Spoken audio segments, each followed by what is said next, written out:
यही गोसाई दीजिए जी। कोई बेटा मांगता है, कोई धन मांगता है,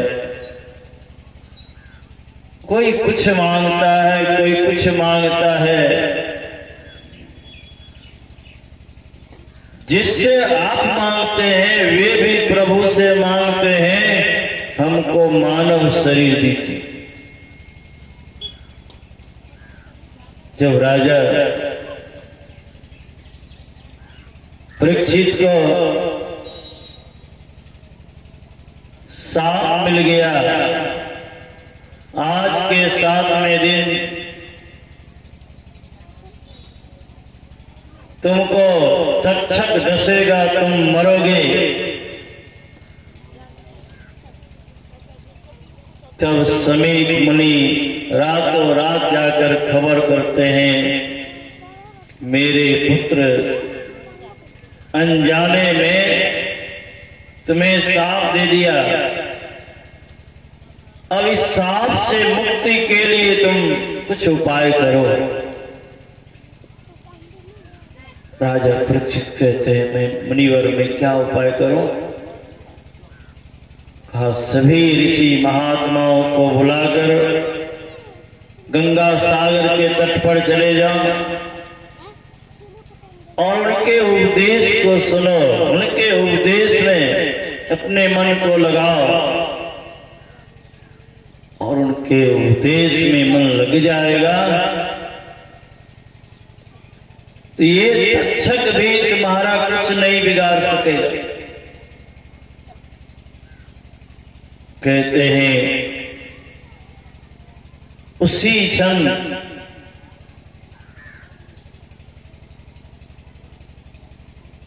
राजा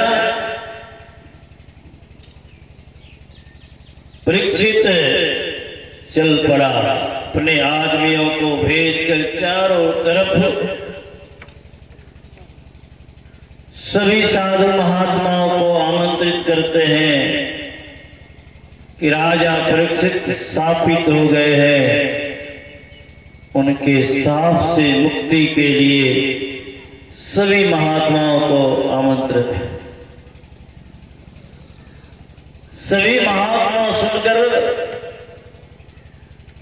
दुखी होते हैं। सब अपने मुख से कहते हैं, पृथ्वी पर ऐसा राजा फिर नहीं होगा, ऐसा राजा पृथ्वी को फिर नहीं मिलेगा। न मिला था। सतयुग में भगवान श्री राम हुए, जिसके बारे में लोग कहते हैं भगवान ही थे और कहते हैं दैहिक दैविक भौतिक तापा राम राज काहो नहीं व्यापा। उसके राज में खुद राम भी दुखी थे। खुद उसके राज में उनकी पत्नी सीता दुखी थी। उन्हीं के राज में चुनौती भरी शब्द को लेकर अश्वेत यज्ञ का घोड़ा घूम रहा था। लेकिन राजा परीक्षित के राज में कहते ऐसी कोई बात नहीं थी। ना किसी के मन में मान है, ना सम्मान है, ना अपमान है, ना अहंकार है, ना किसी को किसी बात की कमी खलती है। बड़ा सुखी जीवन है उनकी प्रजाओं का, बड़ा सुखी जीवन है उनकी प्रजाओं का। बल्कि कहा राजा परीक्षित के राज में कोई भांग तंबाकू सिगरेट बीड़ी गांजा तारी दारू यहां तक कि वेश्यालय भी नहीं थे। किसी तरह का अवगुण उसके राज में बचा नहीं था, जिसके कारण कलयुग आने पर भी कलयुग प्रवेश नहीं कर पा रहा था। ऐसे राजा जब शापित हुए, 88,000 ऋषि महात्मा लोग हैं, सब के सब कह रहे हैं अब क्या होगा। जन्म जन्म मुनि जतन कराही, अंत काल मुख राम आवत नाही। और ये 8-7 दिन बचा है, और 7 दिन में राजा परीक्षित को कौन उपदेश दिया जाए, क्या कहा जाए, क्या करेंगे इसका कल्याण हो जाएगा। तब तक में विचार ही हो रहा था, उसी समय सुखदेव मुनि आते। सुखदेव मुनि नंग धरंग थे, कोई कपड़ा नहीं पहने थे, शरीर पर कोई कपड़ा नहीं, बिल्कुल नंगा। रास्ते में बच्चे मिला, सब बच्चे हल्ला कर रहा है, नगा बाबा आया, नगा बाबा आया, नागा बाबा आया। कोई मट्टी भी फेंक देता है, कोई कीचड़ भी फेंक देता है, कोई पत्थर भी फेंक देता है, कोई कुछ। लेकिन वे अनवरत आगे बढ़ते हुए जब राजा परीक्षित के उस सभा में पहुंचते हैं जहां सारे ऋषि महात्मा लोग बैठे थे, सारी बूढ़े ऋषि महात्मा लोग उठकर खड़ा होकर उनका अभिवादन करते हैं। राजा परीक्षित को तो पता भी नहीं था, ज्ञान भी नहीं था ये कौन है। सब उठा तो वे भी उठकर उसका अभिवादन करते हैं, प्रणाम करते हैं। अब तब जब बैठते हैं फिर उसी बात को दोहराया गया, आखिर 7 दिन में कौन उपदेश किया जाए, क्या कहा जाए कि राजा परीक्षित इस अकाल मृत्यु से बच जाए। तब सुखदेव मुनि कहते हैं, अरे यह सत्संग की ऐसी महत्ता है, इस सत्संग की ऐसी महत्ता है, एक पल भी अगर सत्संग को प्रेम से सुन लिया जाए,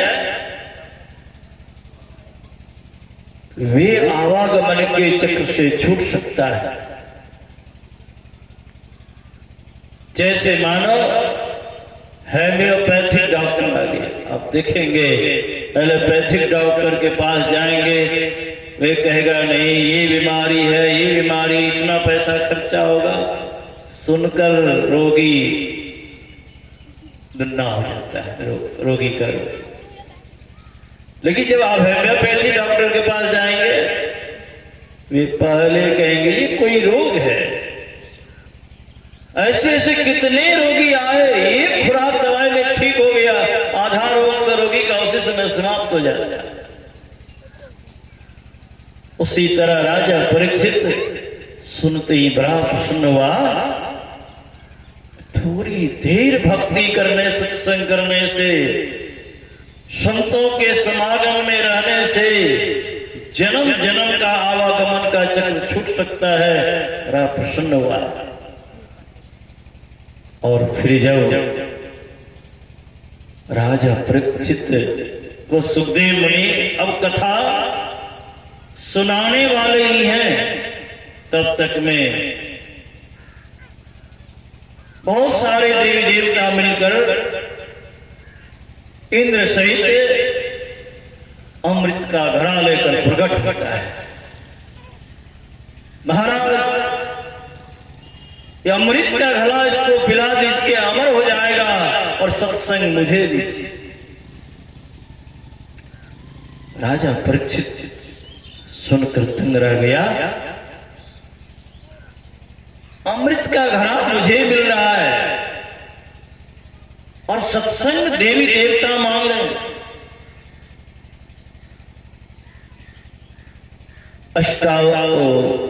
सुखदेव मुनि कहते हैं, देखो अगर तुम प्रेम से सत्संग सुनने आता मैं जरूर सुनाता, लेकिन हे देवताओं, तुमने तो सौदागर बन के आया है, कुछ देने और कुछ लेने आया है। कहा यह सत्संग का सौदा नहीं होता।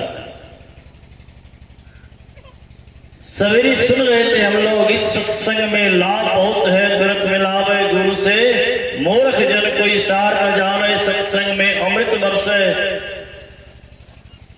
यहां तो अमृत की वर्षा होती है और तुम एक घड़ा अमृत लेकर आया है, सौदा करने के लिए लौटा दिया। जो सत्संग देवताओं को भी सुलभ नहीं है, वह सत्संग हम मानव को सुलभ है। और हम मानव अगर संतों का संग करते हैं, सत्संग करते हैं, तो हमारा जीवन धन्य धन्य हो जाता है। इसलिए भगवान श्री राम कहते हैं, बड़ी भाग्य मानुष तन पावा। यह मानव शरीर है जिससे आप भजन कर सकते हैं, भक्ति कर सकते हैं, ध्यान कर सकते हैं, सत्संग कर सकते हैं। यह काम देवताओं से नहीं होगा, यह काम कोई पशु पक्षी नहीं कर सकता है, कीट पतंग नहीं कर सकता है। जब भी करेगा तो मानव करेगा।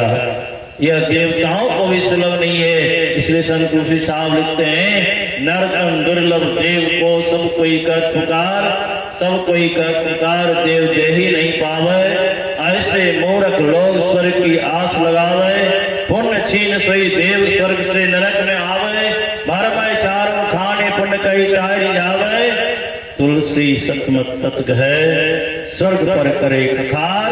नरतम दुर्लभ देव को सब कोई कर पुकार। यह मानव शरीर देव दुर्लभ शरीर है।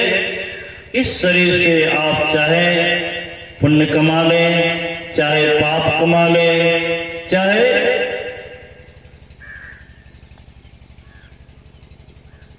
इस संसार के विषयों में लगे रहें, आप जो चाहे कर सकते हैं। इसीलिए भगवान कहते हैं मानव शरीर की बहुत बहुत विशेषता है। विशेष हम लोग आगे हमारे बीच पूज्य बिंदु जी महाराज हैं, बड़े सरल साधु, किसी प्रकार का किसी से राग द्वेष, बल्कि न अन्न से राग द्वेष है। जो दीजिए खा लेंगे, जहां दीजिए सो जाएंगे। जैसे आप रखें वैसे वे रह सकते हैं।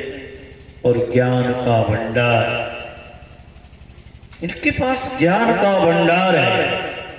इसलिए हम आग्रह करेंगे, निवेदन करेंगे, इससे अधिक से अधिक अमृतवाणी को हम लोग सुनाने का कष्ट करेंगे। श्री सद्गुरु महाराज।